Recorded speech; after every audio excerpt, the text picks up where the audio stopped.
नमस्कार, मैं रोहन शर्मा अपने सभी दर्शकों का स्वागत करता हूं। आज मेरे साथ मौजूद हैं हरियाणा प्रदेश के राज्य निर्वाचन आयुक्त श्री दिलीप सिंह जी। स्वागत है सर आपका। धन्यवाद। सर, जिस तरह चुनावी बिगुल बज चुका है और अब मेयर और जो पार्षद हैं उनके चुनाव होने जा रहे हैं हरियाणा प्रदेश में, और यहाँ पर अब सभी जो राजनीतिक दल हैं उन्होंने मोस्ट ऑफ द अपने जो कैंडिडेट्स हैं उनकी लिस्ट जारी कर दी है। तो मैं ये जानना चाहूँगा कि कितने अभी प्रत्याशियों ने अभी अपना नामांकन दाखिल कर दिया है। जी हाँ, अभी 3 म्यूनसिपल कॉरपोरेशन जो कि अम्बाला, पंचकुला और सोनीपत, यहाँ पर चुनाव हो रहे हैं।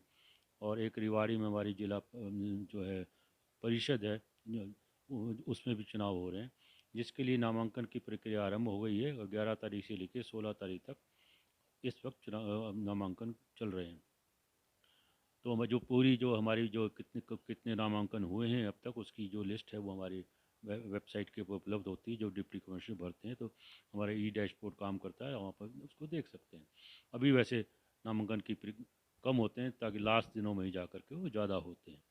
तो इस 27 दिसंबर को जो है मतदान कराया जाएगा और 30 दिसंबर को इसके हम काउंटिंग करेंगे और उसके परिणामों की घोषणा करेंगे। सर, चुनाव हमेशा से एक महाकुंभ माना गया है अपने आप में, और चुनाव को जो करवाना होता है वो ही बहुत बड़ा काम होता है। और ऊपर से कोविड जो अभी चल रहा है, जिस तरह से देश जूझ रहा है, उसमें आप क्या कहना चाहेंगे? क्या क्या गाइडलाइंस फॉलो करी जा रही हैं?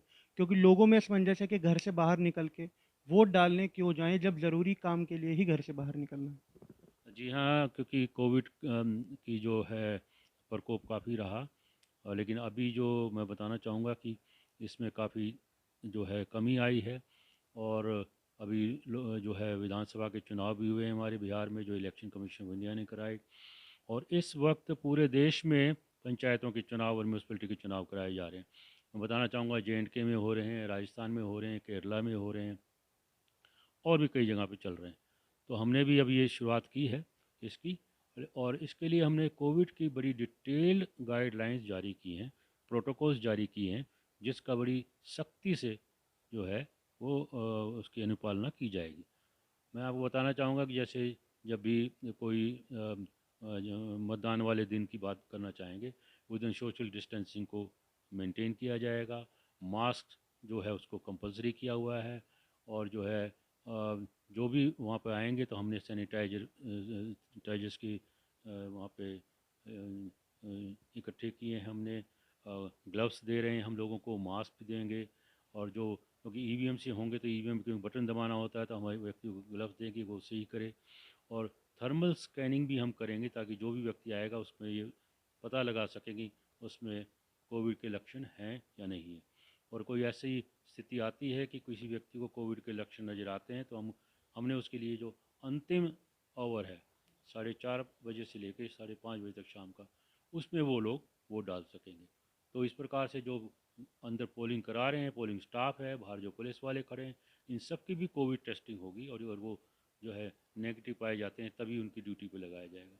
तो मैं समझता हूँ कि हमने इतने प्रोटोकॉल्स करने के बाद हम इस कोशिश में होंगे कि कोविड जो है उसे और आगे बढ़ने से जो हम रोक पाएंगे। सर, जैसे अधिकारियों की और पुलिस की जो आपने बोला कि उनका कोविड टेस्ट होगा, जो पार्टी रिप्रेजेंटेटिव होंगे वहाँ पे, क्या उनका भी कोविड टेस्ट अनिवार्य है या नहीं? उनका भी अनिवार्य है। जो भी पोलिंग स्टेशन के अंदर होगा, जिसमें पार्टी के रिप्रेजेंटेटिव भी होते हैं, उनको भी हमने कहा है कि अपना में कोविड टेस्ट करा के लाएंगे पिछले 3 दिन का वो। और अगर वो उसमें पास होते हैं तभी उनको ड्यूटी पे लगाया जाएगा, वरना जो है नहीं लगाया जाएगा। सर, कोविड टेस्ट में कुछ राज्य जो हैं वो आरटीपीसीआर को मानते हैं और कुछ एंटीजन को मानते हैं।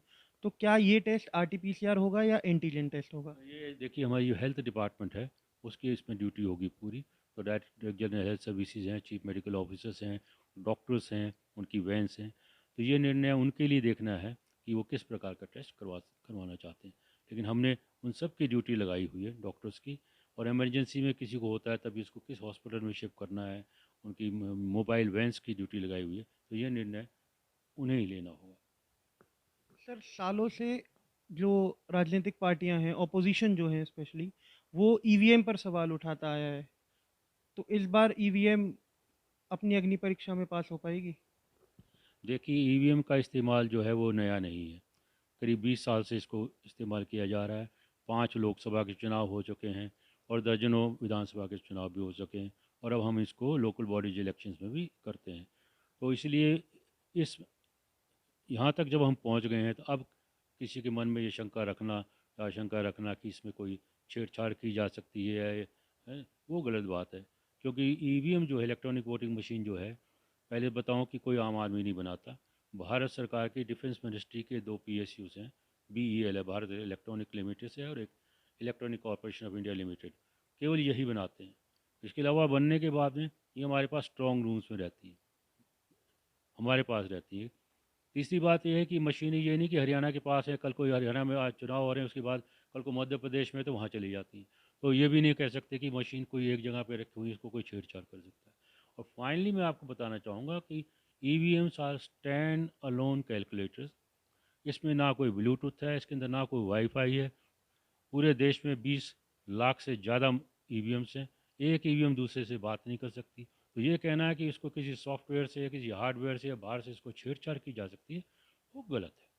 तो सभी मतदाताओं को, सभी राजनीतिक पार्टियों को मैं आपके मीडिया के माध्यम से बताना चाहूँगा कि ईवीएम जो है टेम्पर प्रूफ है, और इसकी हम पूरे प्रोटोकॉल इसके भी हम फॉलो करते हैं। सर, कोई स्पेशल मैसेज, दोबारा से मैं आपसे बोलूँगा, कोई स्पेशल मैसेज उन लोगों के लिए जो निर्वाचन क्षेत्र में रहते हैं मगर कोविड से डरे हुए हैं कि आप घर से बाहर आइए, कोई स्पेशल मैसेज निर्वाचन आयोग की और आपकी तरफ से? जी हाँ, देखिए, एक तो मैं ये बताना चाहूँगा कि सभी मतदाताओं को कि ज़रूर आएँ मतदान करने के लिए, क्योंकि मतदान एक पर्व है प्रजातंत्र में, और आकर के अपने मतदान का प्रयोग करें। ख़ास तौर पर मैं युवाओं को जिनकी नई वोट बनी है, और महिलाओं को, और कॉलेज में जो लड़कियां पढ़ती हैं, उनको कहना चाहूँगा कि वो अब आकर के इसमें भाग लें, ताकि मतदान का जो प्रतिशत है वो बढ़ाया जाए। दूसरा मैं बात बताना चाहूँगा कि आपको कि हमने नोटा का भी इस बार यूज़ करेंगे इसमें, नन ऑफ द अबाव का। और उसका मत ये है कि कई बार कई मतदाता ये कहते हैं कि मुझे कोई भी उम्मीदवार पसंद नहीं है। उस केस में भी वो जा करके फिर नोटा को अब बटन दबा सकते हैं।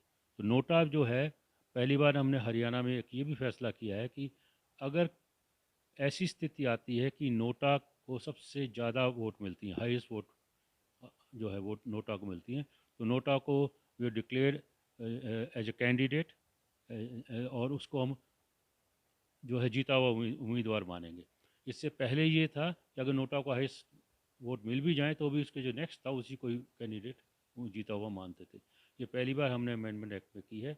और इसके अनुसार है कि अगर नोटा को सबसे हाईएस्ट वोट मिल जाती हैं, तो वहाँ पर चुनाव रद्द कर दिया जाएगा, दोबारा चुनाव होगा। जब दोबारा चुनाव होगा तो फ्रेश कैंडिडेट्स के साथ होगा, और जो लोग जिन रह गए थे वो दोबारा चुनाव नहीं लड़ पाएंगे। तो हमने एक बड़ी भारी इसमें ये बदलाव किया है इसमें। और तीसरा मैं बताना चाहूँगा कि हमने स्पेशल ऑब्जर्वर्स भी लगा के रखते हैं, सीनियर अधिकारी, जो इस बात की देखरेख करते हैं कि जो हमने खर्चे की लिमिट तय की है, उस खर्चे से ज़्यादा तो कोई खर्च नहीं कर रहा है। जैसे कि हमने मेयर के लिए कहा है कि 22 लाख तक का खर्चा कर सकता है, तो हम उसका पूरा एक एक पैसे का हिसाब रखते हैं। और कई बार अगर चुनाव के बाद या चुनाव के दौरान ये पाया जाता है कि उसने अपने खर्चे से ज़्यादा, अपने सीमा से ज़्यादा खर्च किया है, तो उसको नोटिस देते हैं, उसको डिस्क्वालीफाई भी करते हैं। And the person is disqualify for 5 years, and we have done it. पिछले चुनाव में हमने बहुत से लोगों को किया है। तो इन सब चीज़ों को से करने से, और मैं समझता हूँ कि हम लोग चुनाव को फ्री एंड फेयर ढंग से करा पाएंगे, और जो ये इसमें सक्सेसफुल होंगे। तो ये थे हमारे साथ हरियाणा प्रदेश के राज्य निर्वाचन आयोग श्री दिलीप सिंह जी, और मैं रोहन शर्मा, समाचार न्यूज़ के लिए। धन्यवाद।